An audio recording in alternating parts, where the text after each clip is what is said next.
Bonjour à tous et bienvenue sur la chaîne de Saveurs de Corse. Et d'ailleurs, aujourd'hui je vous propose une recette très facile à réaliser, une focaccia aux tomates séchées et à l'origan.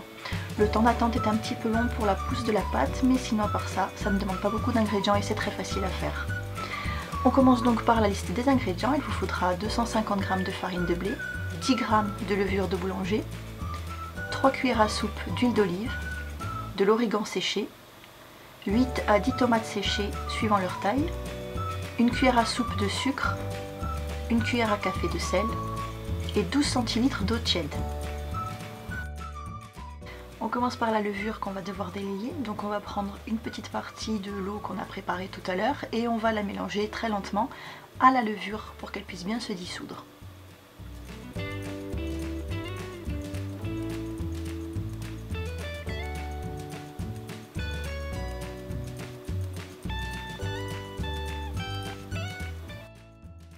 Dans le bol d'un batteur, on ajoute le sel à la farine. On va ensuite pouvoir ajouter la cuillère à soupe de sucre. Et on va ajouter l'équivalent de 3 cuillères à soupe d'huile d'olive.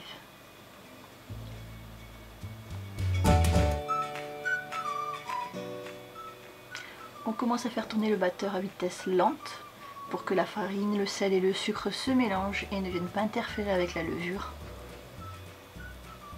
On ajoute ensuite l'eau.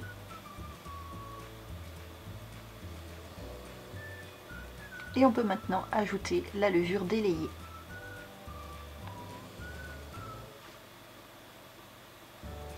On laisse tourner le batteur en augmentant la vitesse au fur et à mesure jusqu'à obtenir une boule de pâte.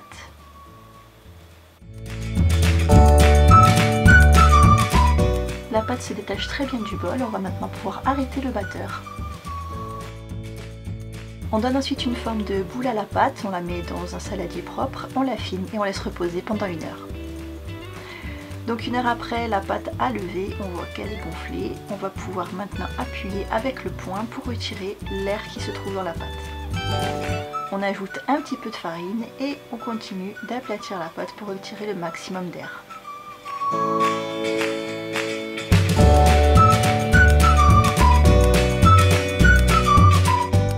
On dépose la pâte sur une plaque avec du papier sulfurisé et on aplatit avec la main pour lui donner la forme qu'on veut. On essaie de donner une forme assez régulière, que la pâte ne soit pas plus épaisse d'un côté ou de l'autre. Maintenant que votre pâte est étalée, on va pouvoir commencer à déposer les tomates séchées qu'on aura coupées en morceaux. N'oubliez pas surtout de bien appuyer sur les tomates séchées quand vous les déposez pour qu'elles restent bien incrustées dans la pâte pendant la cuisson. Vous pouvez aussi rajouter des olives noires ou des olives vertes si ça vous plaît.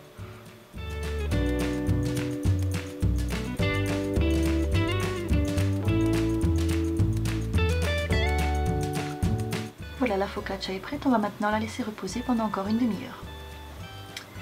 La focaccia est très bien montée, on va pouvoir ajouter de l'origan et on enfourne pendant environ 20 minutes à 200 degrés.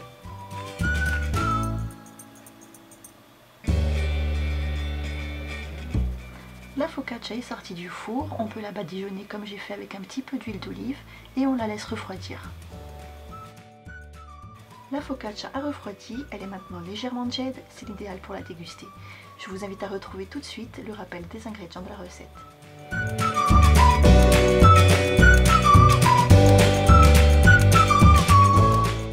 J'espère que cette vidéo vous aura plu. Je vous invite à me retrouver sur les réseaux sociaux, Facebook, Twitter et Instagram. Tous les liens seront postés dans la barre d'infos. N'oubliez pas de vous abonner à ma chaîne YouTube pour être au courant des dernières vidéos postées. Et je vous dis à bientôt!